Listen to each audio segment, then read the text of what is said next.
When the country's mining industry collapsed, a criminal economy grew in its place, with thousands of men climbing into some of the deepest shafts in the world, searching for leftover gold. A few years ago, a mining company was considering reopening an old mine shaft in Welkom. Welkom was once the center of the world's richest gold fields. There were close to 50 shafts in an area roughly the size of Boksburg, but most of these mines had been shut down in the past 3 decades. Large deposits of gold remained, though the ore was of poor grade and situated at great depths, making it prohibitively expensive to mine on an industrial scale. The shafts in Welkom were among the deepest that had ever been sunk, plunging vertically for kilometers or more and opening, at different levels, onto cavernous horizontal passages that narrowed toward the gold reefs, a labyrinthine network of tunnels far beneath the city. At 2,600 feet, are corpses, the remains of men who have fallen, or perhaps been thrown, to their deaths. As Welkom's mining industry collapsed, in the 1990s, a dystopian criminal economy emerged in its place, with thousands of men entering the abandoned tunnels and using rudimentary tools to dig for the leftover ore. With few overhead costs or safety standards, these outlaw miners, in some cases, could strike it rich. Many others remained in poverty or died underground. The miners became known as Zama'S, a Zulu term that loosely translates to take a chance.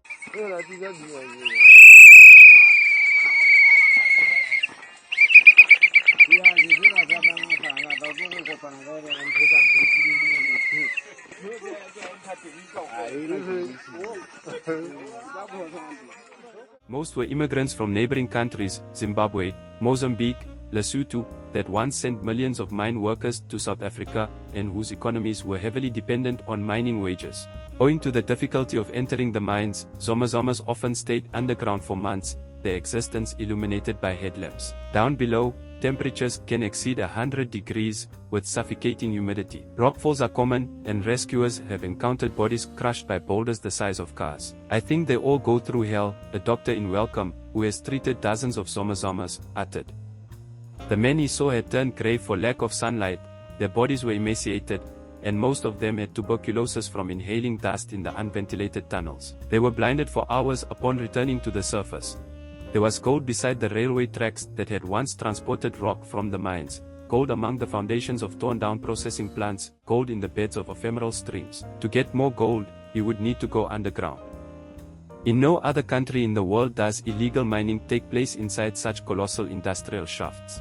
In the past 20 years, Zama'S have spread across South Africa's gold mining areas, becoming a national crisis. Analysts have estimated that illegal mining accounts for around a tenth of South Africa's annual gold production, though mining companies, wary of alarming investors, tend to downplay the extent of the criminal trade. The operations underground are controlled by powerful syndicates, which then launder the gold into legal supply chains. The properties that have made gold useful as a store of value, notably the ease with which it can be melted down into new forms, also make it difficult to trace. A wedding band, a cell phone circuit board, and an investment coin may all contain gold that was mined by Zama'S. Welkom, once an economic engine of the apartheid state, emerged as an early, and especially dire, hotspot for illegal mining. Since 2007, officials in the Free State province, where Welkom is situated, have recovered the bodies of more than 700 Zama'S, but not all deaths are reported to the authorities, and many bodies remain below ground. "We call it the Zama graveyard," a forensic officer said in a 2017 news interview, following an underground explosion that killed more than 40 people. In decommissioned mines, the ventilation systems no longer function, and harmful gases accumulate. At certain concentrations of methane, a mine becomes a bomb that can be detonated by the merest spark. Even rocks knocking against each other can set off a blast. In Johannesburg, about 150 kilometers northeast of Welkom, there are fears that illegal miners may cause gas pipelines to explode, including those beneath Africa's largest soccer stadium. But perhaps the biggest dangers stem from the syndicates that have seized control of the illicit gold economy. Organized crime is rampant in South Africa, an existential threat, according to a recent analysis from the Global Initiative Against Transnational Organized Crime, and gold mining gangs are especially notorious. Armed militias war over turf, both at the surface and underground, carrying out raids and executions. Officials have discovered groups of corpses that have been bludgeoned with hammers or had their throats slit. In Welkom, getting underground became impossible without paying protection fees to the criminal groups in charge. By 2015, just 9 shafts were still operating, in spots where there was ore of sufficient grade to justify the expense of hauling it out. Some syndicates took advantage of these shafts, bribing employees to let the Zama'S ride the cage, the transport elevator, and then walk to areas where mining had ceased. There were also dozens of abandoned shafts, including separate ventilation channels and ducts for subsurface cables. Companies have difficulty plugging all the holes, a 2009 report on illegal mining noted. Each of these provided openings for Zama'S.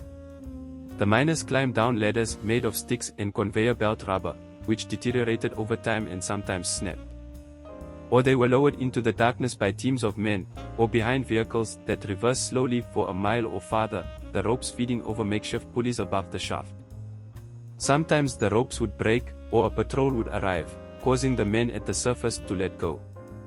There were stories of syndicates deceiving miners, promising them a ride in the cage, only to force them to climb down the girders.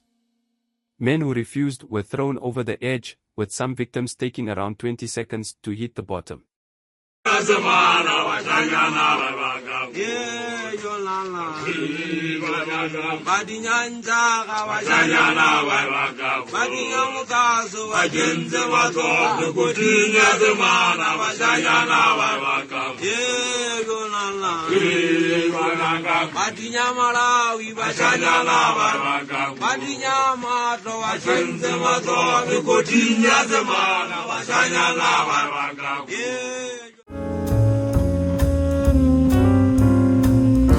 One Eye, a former Zama'S himself, had risen from obscurity to become one of the most fearsome figures in the region.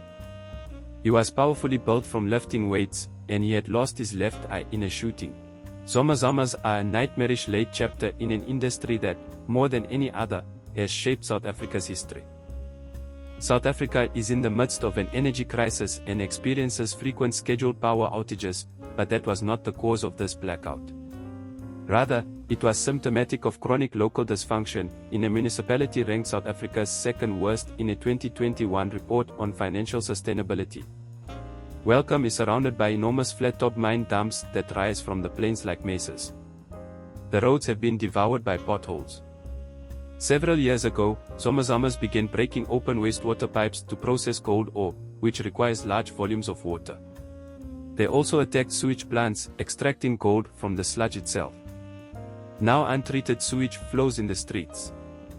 In addition, Zama'S stripped copper cables from around town and within the mines. Cable theft became so rampant that Welcome experienced power failures several times per week. As the gold mining companies scaled back in South Africa, they left behind wasted landscapes and extensive subterranean workings, including railway lines and locomotives, intact windows and cages, and thousands of miles of copper cable. By the early 2000s, according to authorities, South Africa had a large number of derelict and ownerless gold mines across the country, creating opportunities for illegal mining. Mining researchers in South Africa sometimes joke that the story of gold mining runs from AA to ZZ, from multinationals like Anglo-American to Zama'S. Authorities first became aware of the burgeoning illegal mining industry in the 90s. A fire broke out in one of Welcome's operational shafts, and a rescue team was called to extinguish it. The team discovered several dead bodies, the suspected victims of carbon monoxide inhalation. The managers of the mine were not missing any workers, and the dead men were carrying no identification. They had been mining illegally in a disused area. A few years later, in 1999, police arrested 28 Zama'S in a nearby section of the tunnels. The men, laid-off mine workers, knew their way around like spelunkers in a cave network. An investigator involved in the arrest described them to me as the forefathers of underground illegal mining in South Africa.